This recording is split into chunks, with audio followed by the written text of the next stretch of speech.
Cuando pasó el día de reposo, María Magdalena, María la madre de Jacobo y Salomé compraron especias aromáticas para ir a ungirle. Muy de mañana, el primer día de la semana, apenas salió el sol, se dirigieron al sepulcro. Iban diciéndose unas a otras: ¿quién nos quitará la piedra de la entrada del sepulcro? Pues la piedra era muy grande. Al entrar en el sepulcro, vieron a un joven vestido con un manto blanco sentado a la derecha y se asustaron. No se asusten, dijo. Ustedes buscan a Jesús el Nazareno, el que fue crucificado. Ha resucitado. No está aquí. Miren el lugar donde lo pusieron. Pero vayan a decirle a sus discípulos y a Pedro: Él va delante de ustedes a Galilea. Allí lo verán tal como les dijo. Cuando Jesús resucitó en la madrugada del primer día de la semana, se apareció primero a María Magdalena, de la cual había expulsado 7 demonios. Estos versículos están localizados en la traducción Nueva Versión Internacional, en el capítulo 16 del libro de Marcos. Él afirma, al igual que los evangelios de Mateo y de Juan, que a la primera persona a quien Jesús aparece después de su resurrección resultó ser María Magdalena. Solo Lucas, en su capítulo 24 y su versículo 13, afirma que fue a 2 de ellos que iban a una aldea llamada Emaús, localizada a unos 10 kilómetros de Jerusalén, a quienes primero les apareció. Lo cierto es que este dato de Lucas no cambia la historia verdadera de la resurrección, debido a que Jesús no solo se presentó a María Magdalena, también se manifestó a los 2 del camino a Emaús, a los presentes en el aposento alto. Por 40 días estuvo con un grupo de unas 500 personas. Se presentó a Jacobo, su hermano, y posteriormente a Saulo de Tarso, el abortivo. La resurrección enmarca la verdadera esperanza del cristiano, al igual que la encarnación. En ambas se establecen los cimientos del cristianismo primitivo y a la vez nuestra esperanza de gloria. De la misma manera como el Hijo de Dios fue resucitado por el poder del Eterno, así nosotros en algún momento de la historia lo seremos para ser glorificados para vida eterna. Buenos días a la familia de Dios en este maravilloso domingo 27 de abril del año 2025. La reflexión de hoy se ha titulado Lo no esperado, el plan de Dios. Que la paz y la gracia del Padre estén con ustedes en esta maravillosa mañana. Alabamos, Señor, tu santo nombre. Delante de tu presencia damos gracias por tu bondad y fidelidad. Depositamos en las manos de Jesús el mensaje de este día y que sea tu Santo Espíritu quien nos guíe en el mensaje de este domingo para que éste sea agradable en tu voluntad. Oramos en el poderoso nombre de tu Hijo Jesús. Amén, amén y amén. Toda la enseñanza del Evangelio de Jesucristo llega a su punto culminante con la resurrección. Durante 3 años Jesús predicó un mensaje de arrepentimiento, de perdón de los pecados, un mensaje sobre la vida eterna y del acercamiento del reino de Dios. Para los evangelios y para el apóstol Pablo, la doctrina de la tumba vacía rompe no solo las expectativas judías, sino que muestra a los gentiles nuestras imperfecciones desde el punto de vista de las ciencias y desde el punto de vista profético. No importa la forma como podamos ver los evangelios, lo cierto es que Jesús afirmó a las mujeres como las primeras personas en participar de la noticia de la tumba vacía, y a una de ellas de la presencia viva y no especulativa del resucitado. Cuando podemos ver el fenómeno de la resurrección de Jesús desde el punto de vista de nuestra esperanza, de la santificación y de nuestra futura glorificación, nos damos cuenta de que ésta no se basa solo en que podamos cumplir con la ética cristiana de reglas y de preceptos, o que podamos ver su vuelta a la vida como un maravilloso milagro.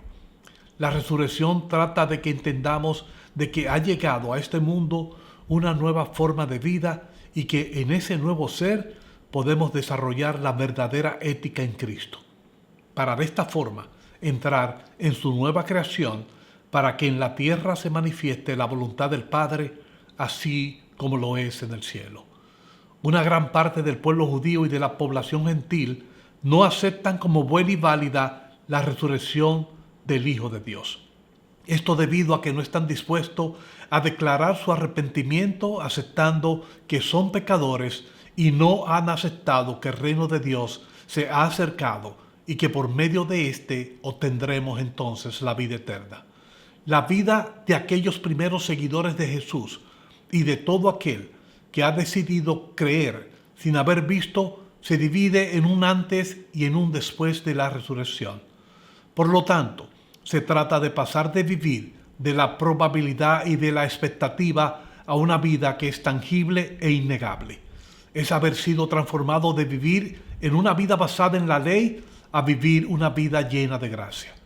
Es vivir una vida de saber de Dios a una nueva vida de conocer a Dios.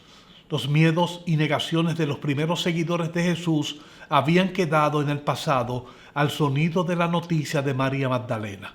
El creer de Juan al observar la tumba vacía, el sentir maravilloso de Pedro al ver los lienzos en la posición correcta y solos, y el reconocimiento de los 2 discípulos hacia la aldea de Maús, abría el camino para los otros discípulos y sobre todo para el incrédulo Tomás de convertirse en lo que Jesús esperaba desde que su Padre los había escogido para estar con él. Termino el mensaje de hoy con lo siguiente. La gran mayoría de las personas creyentes en el eterno Dios y en su Hijo Jesucristo, así como las personas que no son creyentes, tratan de evitar el pensamiento de la muerte por 2 cosas. La primera es por el pecado. Están convencidos de que presentarse ante un Dios con algún tipo de deuda con el cual nosotros tenemos, o aún con nuestro semejante, será un momento difícil porque se mostrarán las fallas morales y quedaremos descubiertos delante de todos. En segundo lugar, tenemos temor a la muerte, pues dejaremos personas que a nuestro entender necesitan y necesitarían siempre de nuestra ayuda. Pero hay algo más. Una de las preguntas que caminan a diario por los pasillos de las iglesias es la siguiente. ¿Seremos resucitados en nuestros propios cuerpos? ¿Cuál será nuestra configuración física? Basta decir que a María Magdalena y a los discípulos le costó trabajo reconocer a Jesús. El apóstol Pablo nos lleva a la analogía de la semilla que es sembrada y de su transformación progresiva hacia la vida. En este pensamiento nos dice algo maravilloso sobre la resurrección. La muerte es un proceso donde el cuerpo humano se desintegra presentando un fenómeno interesante. Sufre lo que se llama diferenciación, pero a la vez continuidad. Se trata de la misma semilla, del mismo cuerpo, pero transformado a un nuevo ser. Desintegrados y diferenciados por la muerte, pero transformados en la resurrección. Por esta razón, aquel cuerpo físico de Jesús, al momento de su muerte, sufrió un cambio que muchos no advirtieron. No tengo dudas que el Espíritu Santo debe haber abandonado el cuerpo en vida de Jesús al momento de su crucifixión, pues su cuerpo cargaba todo el pecado de los seres humanos. Por lo tanto, el Espíritu Santo no podía vivir en impureza. Debemos entender lo siguiente: no basta con leer y conocer de la resurrección. Es necesario creer y vivir en ella como nuestra base fundamental del Evangelio. No se trata de entender este proceso desde el punto de vista científico o de la ciencia de la medicina, debido a que esto nunca será suficiente. Para entender la resurrección, debemos ser transformados a una nueva vida. Con su resurrección, el Hijo de Dios nos enseña que la muerte ha sido vencida, desterrando la tendencia de nuestro pensamiento de que vivimos bajo la ley. Dios no es solo un Dios de justicia, es un Dios de gracia, amor y misericordia. La declaración sumaria de la tumba vacía y de su presentación por 40 días a sus seguidores es la siguiente: aquel que afirme que vivir es Cristo pasará a ser un mayordomo en la práctica del Evangelio. Se convertirá en uno de sus discípulos. Ya no iremos como criminales delante de un tribunal, sino que llegaremos delante de Dios, entendiendo que la gloria venidera será mayor que todo el sufrimiento que podamos tener. Es por esta razón que creer en la resurrección de Cristo confirma su palabra. Bienaventurados los que no vieron y creyeron. Que la gracia de nuestro Padre eterno y de Jesucristo, su Hijo, esté con ustedes en este día.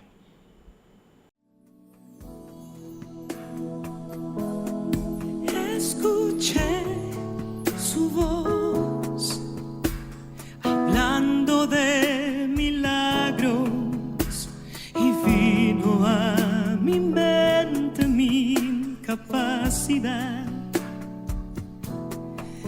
Escuché su voz hablando del futuro y solo mi presente pude recordar.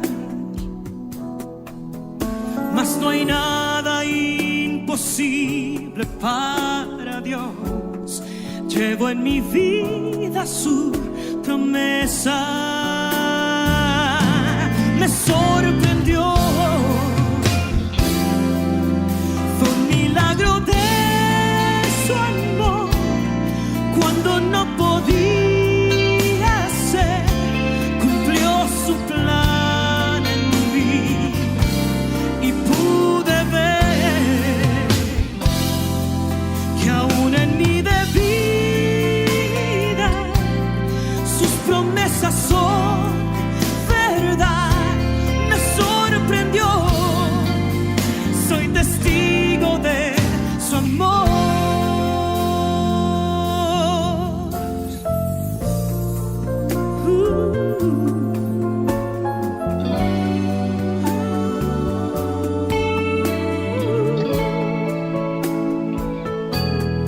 Pude entender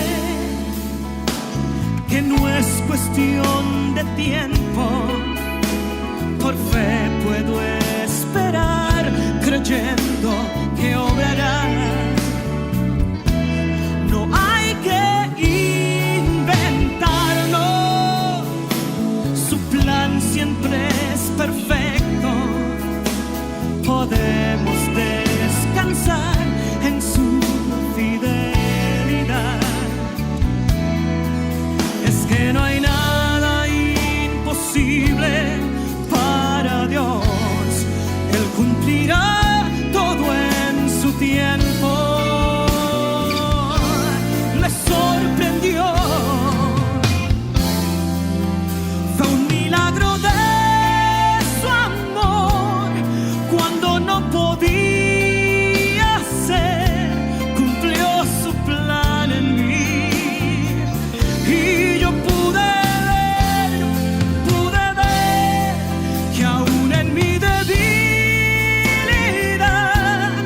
sus promesas son verdad. Dios me sorprendió, yo soy testigo de su amor. Más de lo que yo pedí, mucho más de lo que imaginé. Su gracia hizo mucho más en mí.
me sorprendió.